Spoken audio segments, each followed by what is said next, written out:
निःशुल्क रूप से मिलनी चाहिए। क्योंकि एक बार को आप सोचिए, आखिर उस बच्चे की गलती क्या होती है जो एक गरीब घर में पैदा होता है और उसको बेहतर शिक्षा से वंचित होना पड़ता है। शिक्षा के सामने एक पैसे की दीवार खड़ी है, जो जितनी ऊंची दीवार लांघ सकता है, जो जितना अधिक पैसा शिक्षा पे खर्च कर सकता है, वो उतनी बेहतर शिक्षा पा सकता है। लेकिन अगर एक देश एक है, लोकतांत्रिक देश है, तो शिक्षा भी सबको एक समान रूप से तो मिलनी ही चाहिए। आज परिस्थिति ये है कि एक तरफ तो प्राइवेट स्कूल हैं जो लूट के अड्डे बने हुए हैं, वहाँ पे आप एडमिशन कराने जाएंगे तो सिर्फ एडमिशन के नाम पे ही आपको 10,000 20,000 रुपये देना होगा। और कमीशन खोरी का ऐसा धंधा है कि कॉपी, किताब, टाई, बेल्ट, ड्रेस, जूता कहाँ से खरीदना है ये आप नहीं तय करेंगे वो प्राइवेट स्कूल वाले। यानी आम लोगों की मेहनत की आखिरी कौड़ी उनके जेब से वसूल लेना चाहते हैं। और दूसरी तरफ सरकारी स्कूलों में न तो पर्याप्त टीचर हैं, न पर्याप्त बिल्डिंगें हैं।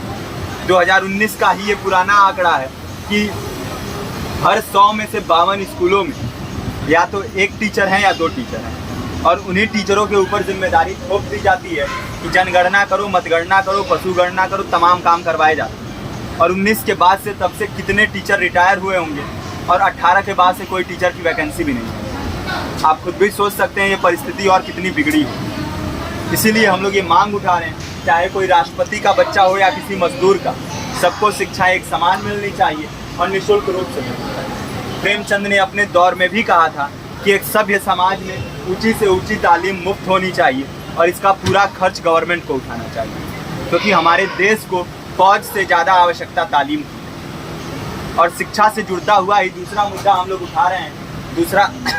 दूसरा मुद्दा है रोजगार का। रोजगार की परिस्थिति ये है कि आज सरकारी सेक्टर हो या प्राइवेट, सब कुछ ठेका संविदा के हवाले किया जा रहा है। परमानेंट नौकरियां लगातार घटाई जा रही हैं। इसी रेलवे में 1995 के आसपास लगभग 18.5 लाख कर्मचारी काम करते थे, लेकिन आज उनकी संख्या 12 लाख थी। आप खुद भी सोच सकते हैं कितने बड़े पैमाने पे परमानेंट पदों को घटाया जा रहा है। और आज आलम ये है, एक तरफ लाखों पद खाली पड़े हैं, फिर भी कोई वैकेंसी नहीं निकलती। जो वैकेंसियाँ निकलती हैं उनमें भ्रष्टाचार होता है, पेपर लीक हो जाते हैं। RO, UP police, BPSC, SSC, CGL, ऐसे तमाम पेपर लीक हो चुके हैं, आप लोग भी जानते ही हैं। अभी नीट की धांधली में ये पता चला कि एक एक पेपर 30 लाख से 50-50 लाख रुपए में बेचा गया। हम और आप तो ये पैसा नहीं दे सकते। पूरी की पूरी कारस्तानी सरकार, प्रशासन, शिक्षा माफियाओं की होती है। और भुगतता कौन है? आम घरों के लोग, जो लोग सालों साल तैयारी करते हैं, दिन भर में 10-10 घंटे, 12-12 घंटे पढ़ते हैं। और इतनी कड़ी मेहनत के बाद, सालों साल की मेहनत के बाद उनके हाथ लगती है तो सिर्फ हताशा, निराशा, अवसाद।